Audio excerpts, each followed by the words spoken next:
Bonjour à toutes et à tous, bienvenue sur le podcast Cancéro, le podcast qui aide les patients atteints de cancer à devenir acteurs de leurs soins.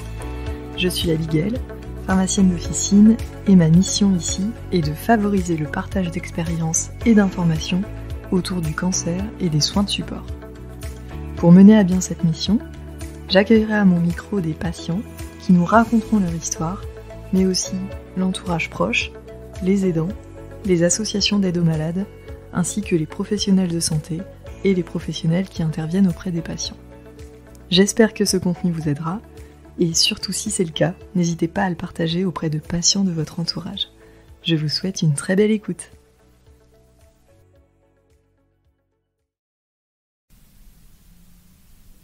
Nous voici sur la 4e et dernière partie de notre échange avec Anne-Sophie, Brigitte et Claire. Si vous n'avez pas écouté le début, foncez d'abord sur l'épisode 1 de notre table ronde pour avoir la totalité de notre échange. Et en plus du Dragon Boat, donc vous faites toutes les trois aussi une activité de théâtre. Eh oui, on fait du théâtre. On a fait la dernière dans cette configuration-là, à FIM en juin. En octobre, oh, ça va, non, oui. En octobre, bah oui, octobre rose. Et le théâtre, c'est pareil, c'est autre chose, mais alors c'est un partage extraordinaire. Alors là, c'est des fous rires sur fous rires, et faire partager ça aux gens, c'est génial. Les applaudissements, c'est génial. Vraiment, le théâtre, moi, je suis vraiment fan. Parce qu'en plus, on ne joue qu'une pièce qui a été écrite par les premières dames de l'association, qu'elles avaient créée pour la première fois en 2011, qu'on a recréée, nous, en 2019. 18. Pour les 10 ans de l'association. On a commencé les répétitions en 2018, mais on l'a remise sur scène en 2019, qui s'appelle Cellule en crise, et qui, à la base, est quand même dans leur travail de base, c'est la récapitulation de toutes les remarques blessantes ou gonflantes, pour parler poliment, qu'on entend de la part de la famille, des connaissances du monde du travail ou des médecins. Donc au départ, c'est pas nécessairement positif. Et grâce au metteur en scène que nous avons, on la joue sur le ton de l'humour. Et nous, on en rit, on arrive à en faire rire le public, même si des fois il se sent concerné et qu'il rit moins intérieurement. Mais ça permet de soulever des lièvres, d'amener les gens à s'interroger, mais sans les juger et sans asséner des vérités, sachant qu'on se rend compte que nous, au bout d'un moment, ce qu'on n'aimait pas entendre dire, et on est capable de le dire à d'autres dames qui viennent d'arriver. Et là, on se dit, non, c'est pas bon. Tu repasses de l'autre côté du mur, hein, ça va pas. Mais le théâtre, ça nous apprend à prendre du recul par rapport à tous les mots déjà. Le cancer, la mort, les traitements, les réflexions. Et donc, quand on arrive à prendre du recul et qu'on fait les répétitions, parce que c'est au moment des répétitions où on a plus de moments de rigolade, on va dire, parce qu'on arrive à des situations qu'on ne s'était même pas imaginées et qui sont drôles naturellement quand on les joue, alors qu'elles ne sont pas du tout au départ. Et donc, ce recul qu'on a par rapport à tout ça, il devient important. Le principal, c'est de le transmettre à ceux qui viennent nous voir. Parce que peut-être que sur 100% de spectateurs, il y a 1% qui n'arrivent pas à prendre ce recul et qui n'acceptent pas, ce qui est normal. Mais c'est très important de prendre ce recul par rapport à la maladie et à tout ce qui l'entoure. Mais les plus grosses crises de fou rire, c'est quand vous êtes dans la vie de tous les jours et que vous entendez une phrase qui est une réplique de la pièce, et alors là, et c'est ce qui s'est passé tout à l'heure pour la question, c'est quoi un Dragon Boat ? Parce que c'est dans la pièce. Et là, tu pars d'un fou rire. Moi, ça m'est arrivé au Téléthon 2019, où dans la pièce de théâtre, il y a une dame qui s'appelle Madame Bonichon. Moi, Madame Bonichon, je l'ai eu au téléphone au 36-37. Et je suis restée sérieuse. Mais je leur ai quand même envoyé la photo du bon avec Madame Bonichon. Et moi, dernièrement aussi, je prends mon rendez-vous pour mon scanner. Et ça fait 3 ans que je prends le rendez-vous pour le scanner. Et là, la fille au téléphone, elle me dit vous avez du diabète ? Non. Vous avez une maladie cardiaque ? Non. Alors j'ai eu droit à plein de questions et ça fait partie de la pièce aussi, et j'ai vraiment beaucoup ri aussi. Et alors, quand est-ce que vous vous produisez la prochaine fois? Qu'on puisse vous voir. On ne sait pas encore parce que on a une possibilité de se produire au printemps 2023. Mais encore faut-il que les dames qui ont décidé d'arrêter veuillent bien rechausser leur rôle pour l'occasion. Mais je n'ai pas encore posé la question. Donc, sinon, on essaie de recruter. Si on arrive à recruter rapidement, parce que dans les nouvelles, il y en a plusieurs qui sont intéressés par le théâtre quand même, on aimerait bien jouer pour octobre 2023. Sûr. Ça ne dépend pas que de nous. Alors, ce serait dans une autre configuration, notre mise en scène et notre distribution des rôles, mais ce serait... Vous êtes combien pour... 13 sur scène. D'accord. Et vous avez aussi participé à un film. Ça a fait l'actualité sur Reims quand même. Ça a eu son petit buzz. Est-ce que vous voulez bien nous en dire plus sur ce retour d'expérience Nous, on a eu l'expérience avec Anso de faire figurant sur une journée. Donc c'était une bonne expérience déjà parce que le sujet nous concernait, donc voilà.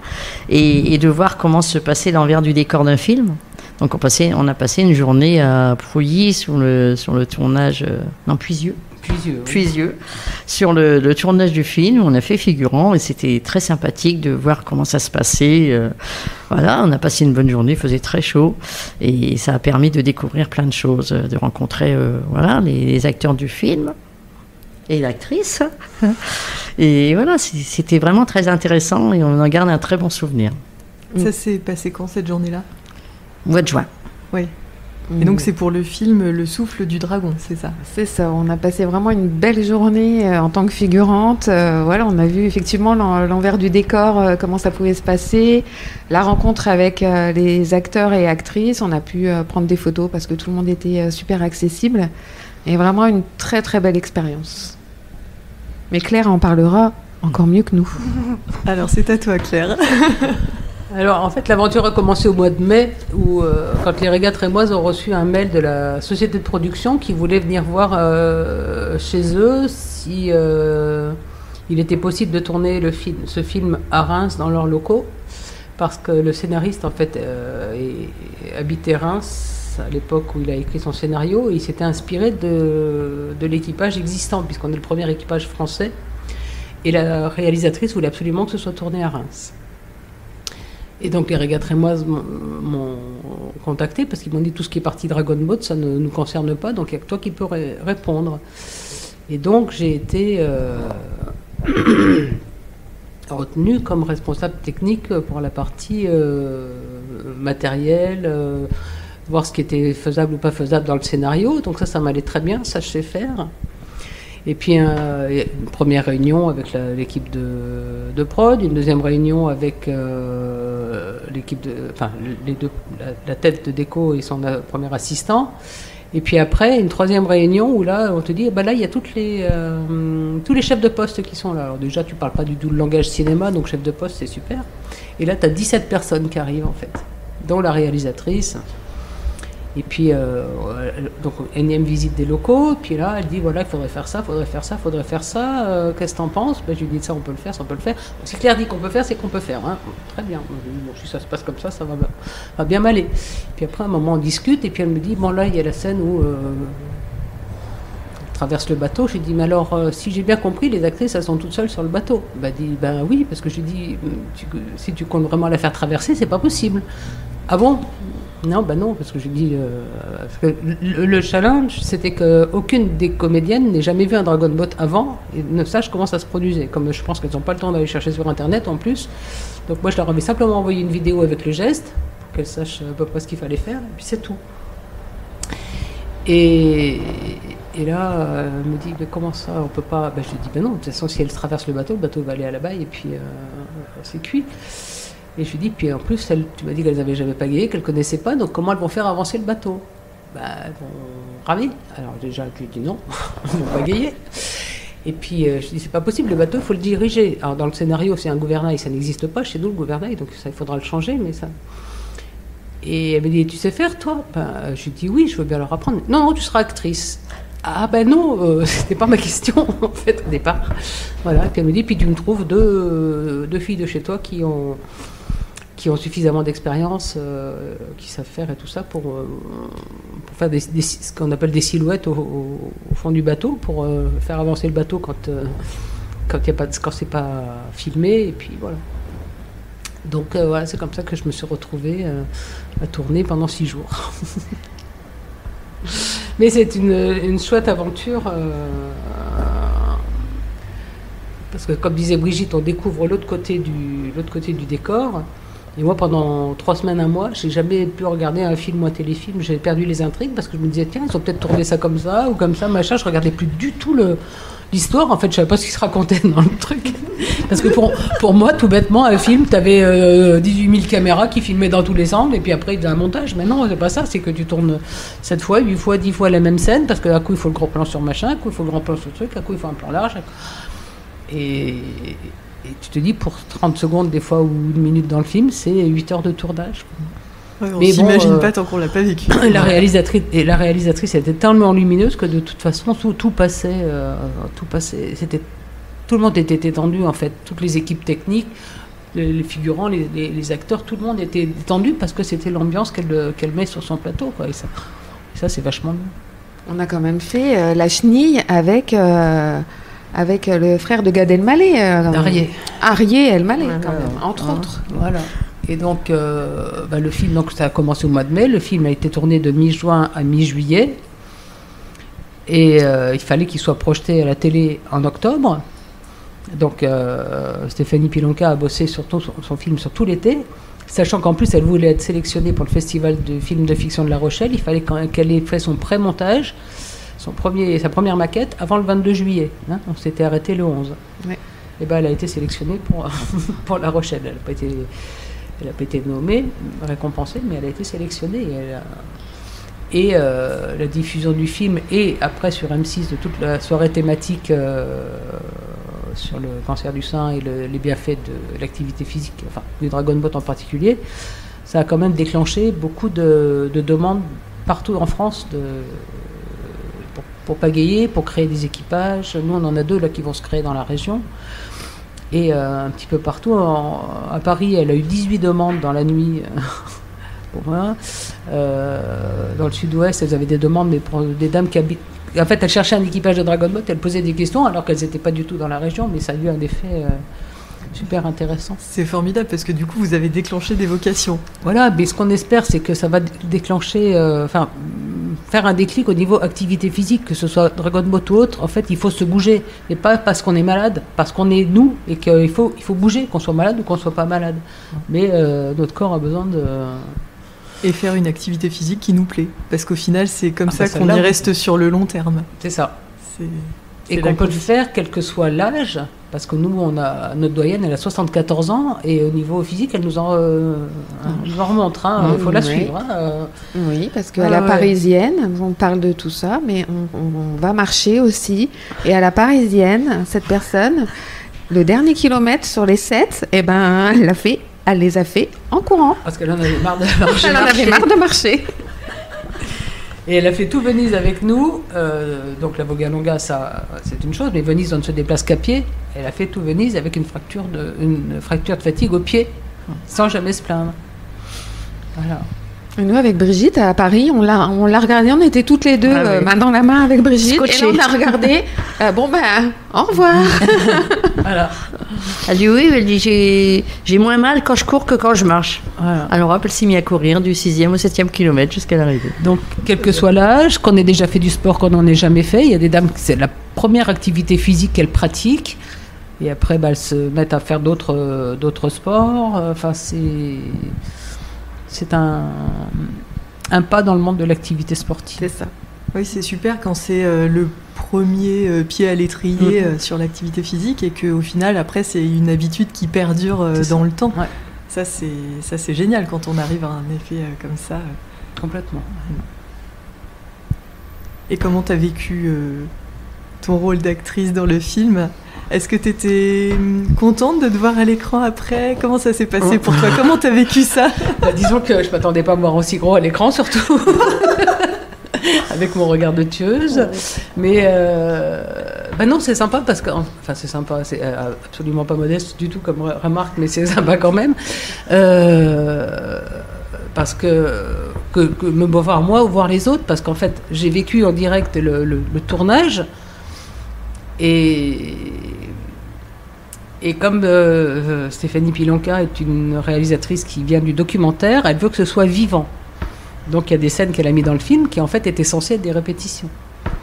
Donc t'es beaucoup plus naturel que quand tu sais que t'es filmé. Enfin, surtout moi, la première journée, c'est celle qui est dans le temps caramé, donc elle passe pas tout de suite. Je suis absolument pas à l'aise, ça se voit bien d'ailleurs. J'ai bien repéré. Puis alors, mais non, en fait, c'était moi que je voyais, mais c'était pas moi. Mais t'as réussi à leur dire que la pagaie, fallait pas la mettre par terre. Bah oui, c'est le jour où c'était voilà. Justement. C'est ça. C'était de la répétition. La pagaie pas par terre, la pagaie pas par terre. Et on entend bien tout le monde rire autour. Ouais, et puis à l'hôpital, après, quand j'étais pas... Bah alors, tu leur as pas dit la pagaie pas par terre? Bah non, j'y étais pas. 5 fois. Non, mais enfin, à titre personnel, c'est une très très chouette expérience, mais pour l'association aussi, je pense, et pour l'activité, c'est quand même un sacré focus.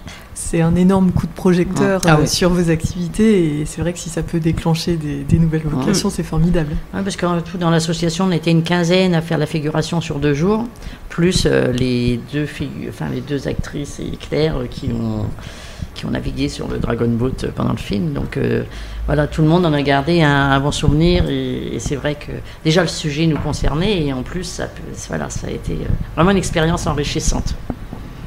Et quand vous avez vu le film, est-ce que vous vous êtes reconnu dans ce que racontait le film? Est-ce que vous êtes... Complètement. Moi, je l'ai vu 3 fois. Donc, je l'ai vu une fois en avant-première avec les copines, on a bien ri. Je l'ai vu une deuxième fois avec la famille, on a bien pleuré. Et je l'ai vu toute seule, où là, j'ai encore plus pleuré. Mais de joie.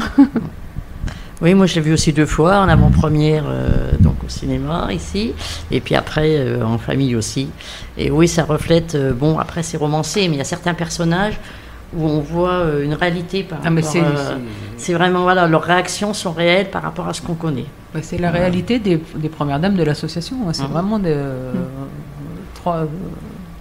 des personnages de l'association. Le seul truc qui n'est pas vrai, c'est qu'on n'a jamais volé de bateau. Parce qu'on m'a posé la question quand même, plusieurs fois. Mais les bateaux, vous l'avez vraiment volé? Ben non, en fait, non, ça c'est la fiction. Mais voilà, comme ça au moins c'est clair, voilà, c'est dit. Voilà, on n'a jamais volé de bateau. Et est-ce que vous êtes fiers du résultat? Oui. Oui. Ouais, c'est un chouette téléfilm.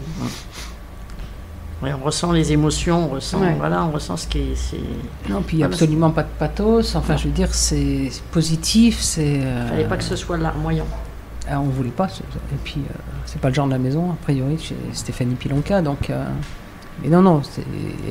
Après, il y a des équipages qui nous ont reproché que c'était trop compétition. Oui, c'est une course de 200 mètres, machin. Mais ça, c'est comme ça. Mais enfin, c'était pas tourné sur la compétition. C'était pas ça l'idée. C'était les bienfaits du Dragon Boat. Mais bon, après, des contents et des pas contents, il y en aura toujours. Mais moi, je suis super contente du résultat et de l'impact que ça a derrière, parce que ça bouge. Ouais, moi, j'ai beaucoup aimé aussi. Oui, bien, merci beaucoup. Je pense qu'on a fait un grand tour d'horizon. Moi, j'avais juste une dernière question à vous poser avant qu'on clôture ce très long épisode. Mais j'étais en très bonne compagnie. C'est l'utilité du témoignage patient. Qu'est-ce que vous auriez à dire à ce sujet? Vas-y, commence Brigitte. Alors, je pense qu'il est utile pour que les gens déjà ne se sentent pas seuls. Il faut toujours essayer de voir vers qui se tourner, son entourage ou par les professionnels ou par la Ligue contre le cancer aussi qui peut nous aiguiller. On n'est pas seul. On peut avoir des mots MAUX, qui sont aussi ceux des autres. Quand on a parlé de réactions, de troubles, d'absence de mémoire, ce genre de choses, les gens disent que c'est pas leur cas personnel, que c'est une suite des traitements aussi qui peuvent durer 1 an, 2 ans, 3 ans. Enfin, il faut qu'on a besoin de concentration. Donc je pense que le témoignage des patients est très important, aussi bien pour les pathologies que pour les effets secondaires, que pour la sociabilisation. Voilà, je pense que connaître les histoires des unes et des autres, on a toujours quelque chose à tirer d'une histoire. Pas forcément l'histoire complète, mais un élément qui va nous permettre d'avancer. Et donc si on prend un élément là, et bien on continue à avancer malgré la maladie, on continue, on repart. Merci Brigitte. À toi Anne-Sophie. Donc oui, effectivement, le témoignage patient est quand même indispensable pour pouvoir rassurer et les gens malades et les accompagnants, parce que c'est pas facile d'être accompagnant non plus, savoir être à l'écoute. Donc le témoignage patient permet d'apaiser les angoisses, de rassurer, de se dire qu'on n'est pas seul, qu'il y a d'autres personnes qui ont vécu la même chose, qui en ont tiré beaucoup de choses positives, des perspectives de vie qui peuvent changer et qui vont dans qui vont servir aussi à aider pour être également après témoignant. C'est aussi hyper important. Et on peut rassurer pour pouvoir avancer, pour montrer du positif, qu'on est vivante, que rien n'est insurmontable. Et je pense que ça fait du bien de se sentir rassuré, de ne pas se sentir seul aussi. Se dire on n'est pas seul dans cette épreuve.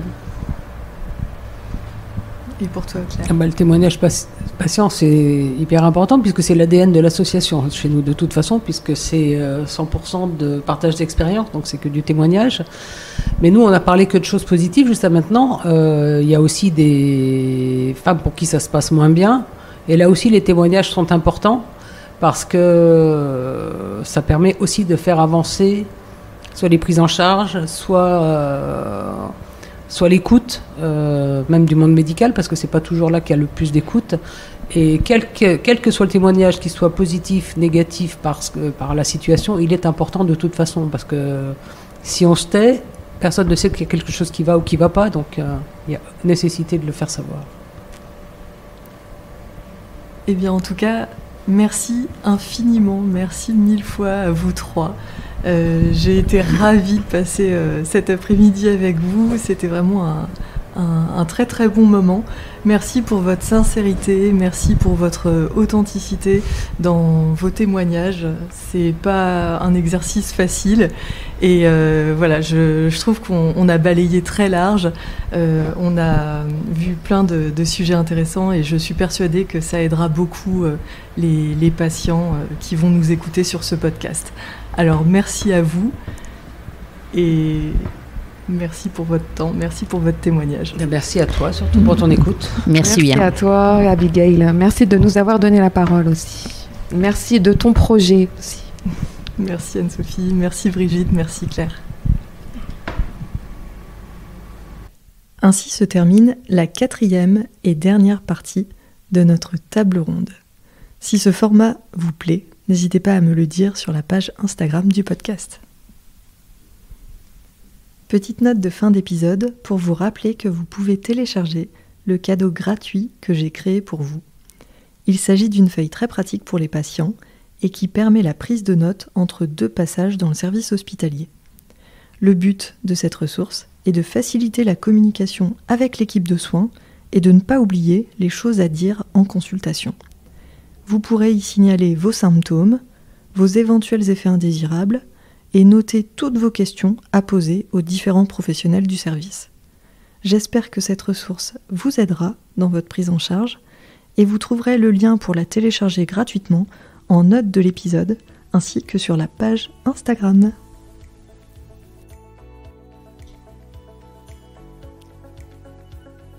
Merci d'avoir écouté ce nouvel épisode de Cancéro. Si le contenu vous a plu, n'hésitez surtout pas à le partager auprès de patients de votre entourage qui pourraient en avoir besoin. Vous pouvez aussi mettre 5 étoiles sur Apple Podcasts ainsi qu'un commentaire. Ça permet de rendre le podcast Cancéro plus visible et d'aider un maximum de patients. Si vous souhaitez me contacter pour me faire des retours sur les thèmes que vous aimeriez que j'aborde, me faire part de vos problématiques, ou peut-être même me raconter votre histoire, c'est sur la page Instagram du podcast que ça se passe, à cans.hero, canc.heros. Je vous souhaite une très belle journée, prenez bien soin de vous et à très vite.